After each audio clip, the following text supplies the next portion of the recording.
প্রশাসন কোথায় ছিল? আরে সচেতন নাগরিক আপনারা কোথায় ছিলেন? কই দেশ নাকি স্বাধীন হয়েছে? দেশ স্বাধীন হলে আমার ভাই কেন মারা গিয়েছে? তা আবার ভারসাম্যহীন একটা মানুষ। মাত্র দুমুঠো ভাত খেতে এসেছিল সে ঢাকা ইউনিভার্সিটির হলে। সে যে এখানে প্রথম এসেছে এমন না, সে আগেও এসেছে।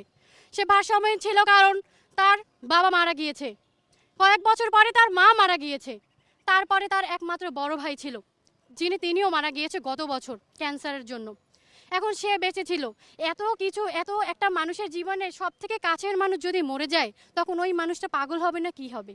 তো এই ছেলেকে আমাদের এলাকার, আমাদের বরগুনাবাসী থেকে অনেকেই চেষ্টা করেছে ঠিক করানোর জন্য, কিন্তু সে এতগুলো শখ খাওয়ার পর ঠিক হয়নি। এই ভারসাম্যহীন মানুষটা এসেছিল এখানে দুমুঠো ভাত চাইতে। আরে নরপিচাসের দল, তোরা দুমুঠো ভাত খাওয়াইলি জীবনটা নিয়ে।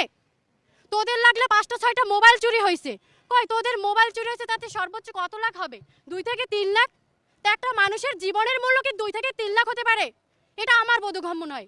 আমরা এখানে যারা আছি সকলেই আমরা বরগুনা পাথরঘাটার মানুষ। আমরা এসেছি আমার ভাইয়ের গায়ে কেন রক্ত, আমার ভাইকে কেন এত নৃশংসভাবে মারা হয়েছে? ঢাকা ইউনিভার্সিটিতে প্রশাসন কোথায় ছিল? এই যে এত এত বড় বড় মানুষ ক্যামেরার সামনে এসে বলে আমরা দেশকে স্বাধীন করেছি, দেশের কোনো মানুষের কোনো কিছু হতে দিব না, আমরাই সরকার, আমরা এটা কোথায় ছিল যখন আমার ভাইকে মারা হয়েছে? যখন বুয়েটের আবরারকে মারা হয়েছিল আমরা বাংলাদেশিরা প্রতিজ্ঞা করেছিলাম না যাতে আবরারের মতো আর কোনো মানুষ না মরে যায়? তাহলে তোফাজ্জল কেন মারা গেল? আমার